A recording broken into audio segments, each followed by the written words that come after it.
KTN News. Get the whole story.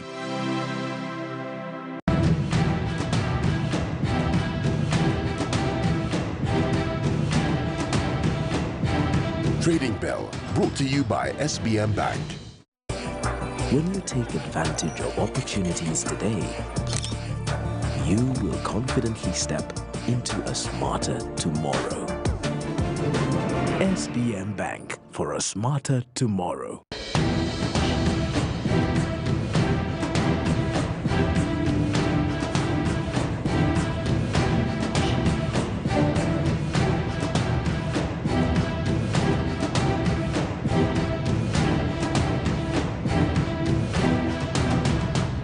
Welcome to the Trading Bell. I'm Noki Kimboy. Now, when we talk about the bond market, what comes top of mind is government. What about the corporate bond market? How active has it been? Over the past 2 years, we've seen 4 listings, and that is not the best of our abilities. Question is, can we do better? Well, we've seen East Africa Breweries, our public limited company, coming out and issuing a bond, a corporate bond, which was oversubscribed by over 300%. What does this indicate? A huge appetite for the bond market. And you're about to have that conversation with the CEO and MD of EABL, Jen Karuku. Here's her profile, shall we? Mrs. Jen Karuku was appointed Group Managing Director and Chief Executive Officer EABL effective 1st January 2021. Mrs. Karuku was the Managing Director of Kenya Breweries Limited KBL since July 2015 and a member of the EABL board since 2013. She has overseen the strategic and operational transformation of the KBL business during her time at the helm of the largest manufacturing operations in East and Central Africa. Mrs. Karuku has been instrumental in implementing the KBL strategy that has helped the company to improve on its route to market efficiency, cost optimization, launch of strong innovation pipelines, talent development, and enhancing the company's reputation among its stakeholders. She has overseen the revival of KBL Kisumu Brewery and various capacity and operational improvements at the Nairobi plant. Welcome to the Trading Bell. Thank you, Noah. Quite interesting. 5 months and you're already back. No, we are back. We are back. I think, have we ever been away? I think what we had a challenging time, and we had a curveball, like we all did, called COVID-19. But I think we innovated, either as consumers or as a trade or as an organization. We innovated the way we work to make sure that we are not completely gone, because we believed that COVID would be one day over. And by the way, it's not over. But I think we've learned how to live with COVID, keep delivering our great brands to our consumers in different ways and in different places. We've also continued innovating from a brand perspective. So we have many new brands that have come up. So we have, for example, we are going through a gin revolution, whether it's Tanqueray or your Chrome Gin or your Gilbey's, whatever is your choice. We also have new great beers like Hop House 13, and you see a lot more. We've also innovated in terms of how we work ourselves, because I think we need to be flexible and be adaptable. Because at the end of the day, we believed when COVID struck that we have to do certain things so we can emerge stronger. And one of it is continued investments. Yeah, definitely. And of course, if you need investments, you either can generate that from your internal organization, or you can borrow, you can have a hybrid of all sorts. And corporate bond in Kenya and in our market has not been that active. But looking at you coming back to back, there's a level of confidence into this space that you're operating in, which is not common in the corporate world in Kenya. What is building that confidence, and is it something that we'll see more of in the coming days? I think that's a great question. But remember, EABL has been here for a very long time. We've been here for the last 100 years. In fact, we are just starting our centenary celebrations now as we speak.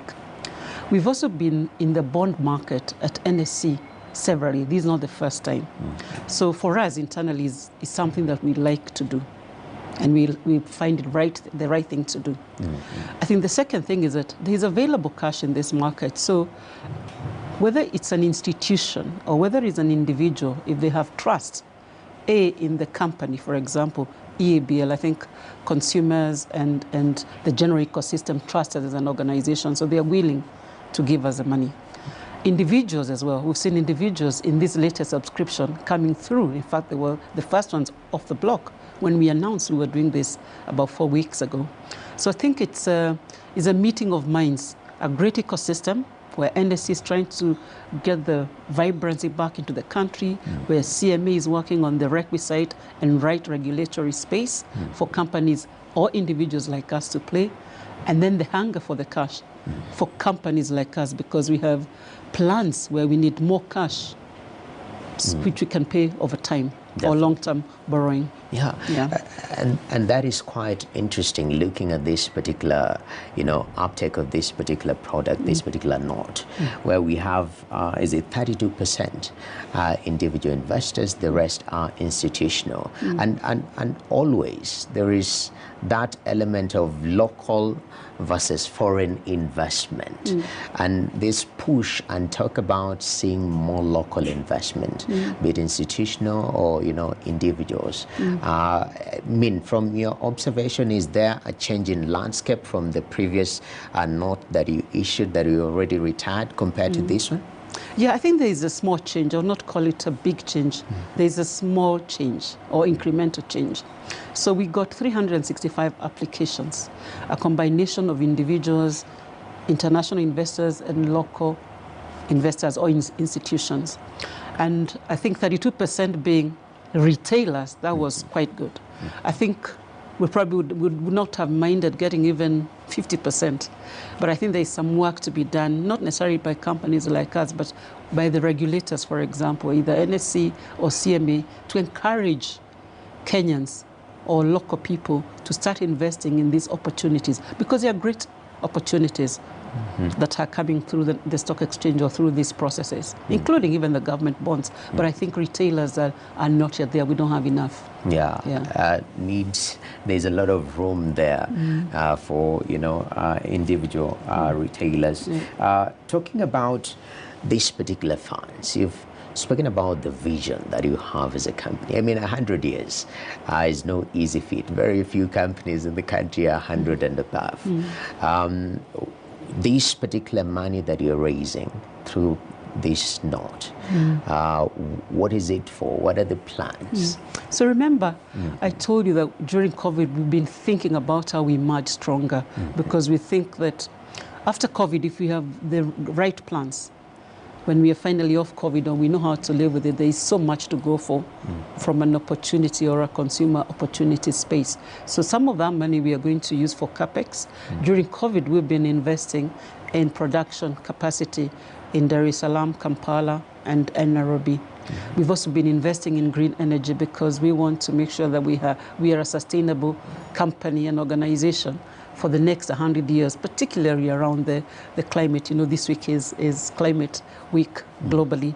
I think the other thing we are going to do is also just restructure our balance sheet for posterity, or so that it can look better or get better ratios. But in general, is really to use that money internally to fund our own operations so that we can continue growing and delivering strong growth for shareholders. Wow. And you've mentioned something that is very critical and of which investors are very keen on these days, looking at investments, where they put their money. Is it promoting sustainability, which is quite critical? And one of the reforms that you're seeing with your company is in regards to power. You are moving big time solar. Talk to me about that. Yeah, so just before COVID, I think in 2019, we actually said publicly we were investing 27 billion shillings on sustainability, and that included water replenishment, reuse, recycle. We talked about boiler energy. We wanted to replace our HF4, so we are replacing our HF4 boilers with biomass. We also talked about light or energy, I think, which is what you're probably referring to. So turning our offices and plants in solar-driven, where we use power generated from other sources. So it's an agenda we've had because we have an ambitious 2030 society goals. Because, for example, this business has been running for the last 100 years. We are trying to set up a great platform for this business to be sustainable in the next 100 years for the generations to come. And one has to be, how are we taking care of the environment in the places or where our operations are, and that's why we are making that investment. So to your question, which has been in the news for about not using less power, it is in our strategic plan, and we started this journey way back in 2019. And we are pioneering in this space. And I think the other thing I would say in terms of 2030 society goals, we are one of the companies that are driving 13 out of the 17 SDGs.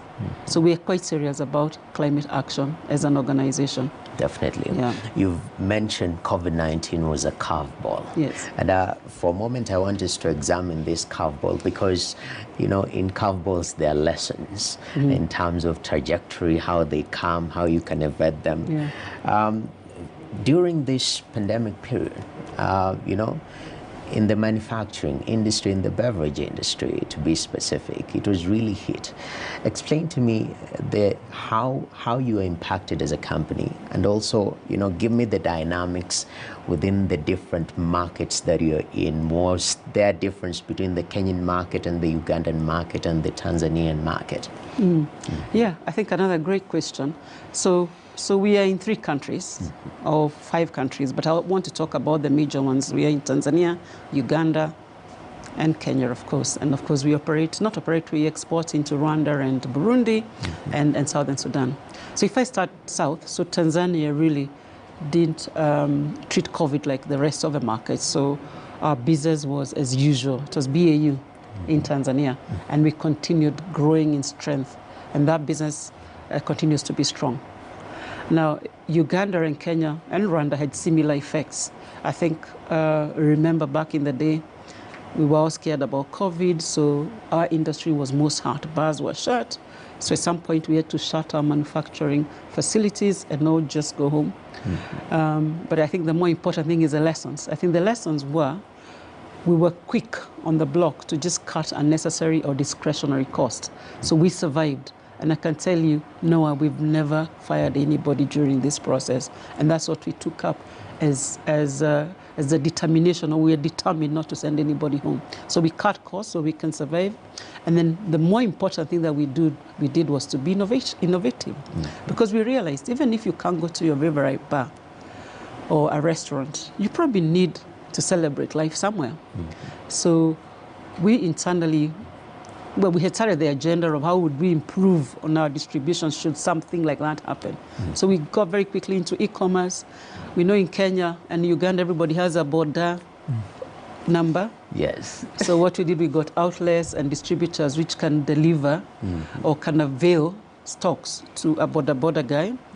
And then the other thing is that we just, I think from working from home, we all went home. We all got tech-enabled to work out of home because our offices have been closed. They're just starting to start now. So we've also learned how to work from home. But I think the biggest lesson for me was everybody is resilient. The organization was resilient, but the employees were even more resilient, that you could work out of home, be able to collaborate with each other, and be able to deliver results and products to the consumer and to any other shareholder or stakeholder. For example, farmers. Remember, we have a lot of farmers, but we're still able to get produce from them and store it.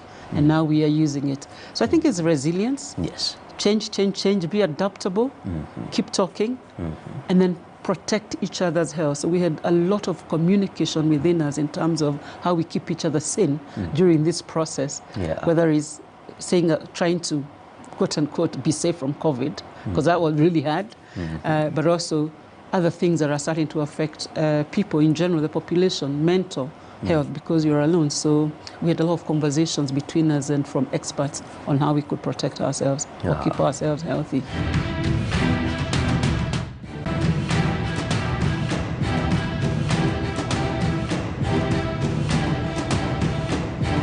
You are watching watching Trading Bell, brought to you by SBM Bank.